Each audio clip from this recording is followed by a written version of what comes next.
21वीं सदी के भारत के लिए,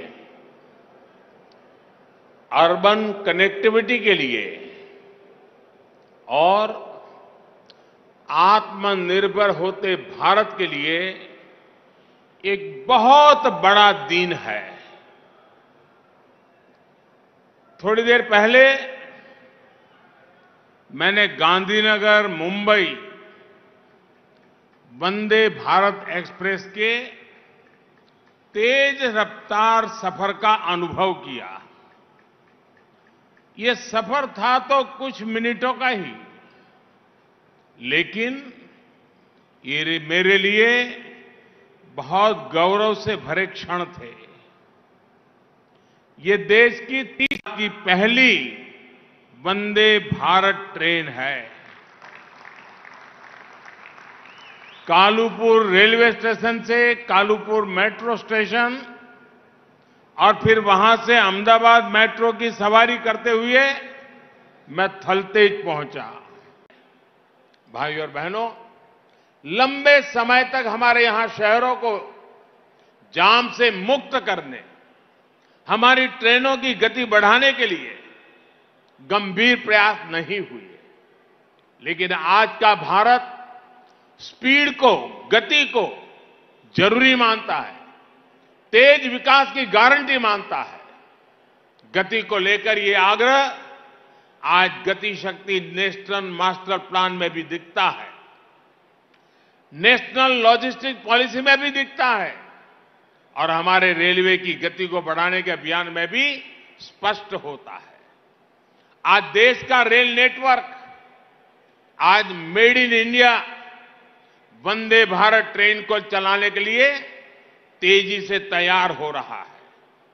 180 किलोमीटर प्रति घंटा तक की रफ्तार पकड़ने वाली ये ट्रेनें भारतीय रेलवे की दशा भी बदलेंगे, दिशा भी बदलेंगे, ये मेरा पूरा विश्वास है। अगले साल अगस्त महीने तक 75 वंदे भारत एक्सप्रेस ट्रेनें चलाने के लक्ष्य को हम तेजी से काम कर रहे हैं। भारत की वंदे भारत ट्रेन की खूबी ये है कि ये मात्र 52 सेकंड में, 52 सेकंड में 100 किलोमीटर प्रति घंटे की गति पकड़ लेती है। साथियों, आज का दिन महत्वपूर्ण है, लेकिन मैं आज गुजरात के लोगों से एक और काम के लिए रिक्वेस्ट करना चाहता हूं।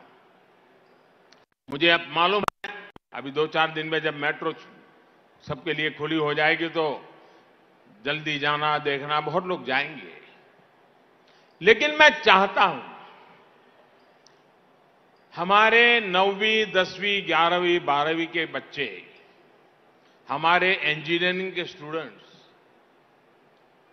रेलवे से, अर्बन मिनिस्ट्री से बात करके, मेट्रो वालों से बात करके जाकर के अध्ययन करें कि इतने गहरी खुदाई करके ये रेलवे स्टेशन कैसे बने होंगे, कितना खर्च करना पड़ा होगा, ये पैसा किसका है? हम देशवासियों का है। एक बार हम ये शिक्षा देते रहेंगे कि ये काम कैसे हुआ है, कितना बड़ा हुआ है, कितने समय में हुआ है, किस किस प्रकार की टेक्नोलॉजी लगी है, तो हमारे बच्चों के विकास के लिए भी काम आएगा। और इसलिए मेरा आग्रह रहेगा शिक्षा विभाग से कि मेट्रो स्टेशनों की मुलाकात सिर्फ मेट्रो ट्रेन में सफर करने के लिए नहीं, उनको दिखाया जाए कि ये कैसे बना है, कैसे चलता है, क्या काम करता है, इतना नीचे टनल कैसे बनी होगी, इतनी लंबी लंबी टनल कैसे बनी होगी। उनको एक विश्वास पैदा होगा कि टेक्नोलॉजी से देश में क्या प्रगति हो रही है और उनकी ओनरशिप बनेगी। जब आप मेरे देश की नई पीढ़ी को ये तुम्हारा है, ये तुम्हारे भविष्य के लिए है, जब एक बार मेरे नौजवान को इस बात का एहसास होगा, वो कभी भी किसी आंदोलन में ऐसी प्रॉपर्टी पर हाथ लगाने की कोशिश नहीं करेगा। उसको उतना ही दर्द होगा जितना उसके अपनी घर की प्रॉपर्टी का नुकसान होता है। उसकी साइकिल को अगर थोड़ा नुकसान होता है तो जो दर्द होता है वो दर्द उसको मेट्रो को नुकसान होने से होने वाला है।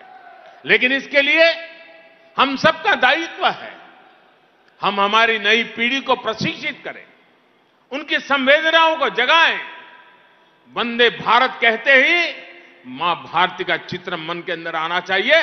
मेरी भारत मां के उज्जवल भविष्य के लिए ये वंदे भारत दौड़ रही है, जो वंदे भारत देश को दौड़ाने वाली है। ये मिजाज, ये संवेदनशीलता, ये शिक्षा के नए नए माध्यम, क्योंकि नेशनल एजुकेशन पॉलिसी में व्यवस्था है कि आप बच्चों को उन स्थानों पर ले जाकर के उनको दिखाइए। अगर घर में मटका है तो उसको बताइए कुम्हार के घर ले जाकर के वो मटका कैसे बनाता है। उसे ये मेट्रो स्टेशन भी दिखाने चाहिए, मेट्रो की सारी व्यवस्थाएं समझानी चाहिए। आप देखिए उन बच्चों के मन पर वो भाव बनेगा, उसको भी कभी लगेगा मैं भी इंजीनियर बन जाऊं, मैं भी मेरे देश के लिए कोई काम करूं। ऐसे सपने इनके अंदर बोए जा सकते हैं दोस्तों। इसलिए मेट्रो सिर्फ सफर के लिए नहीं, मेट्रो सफलता के लिए भी काम आनी चाहिए।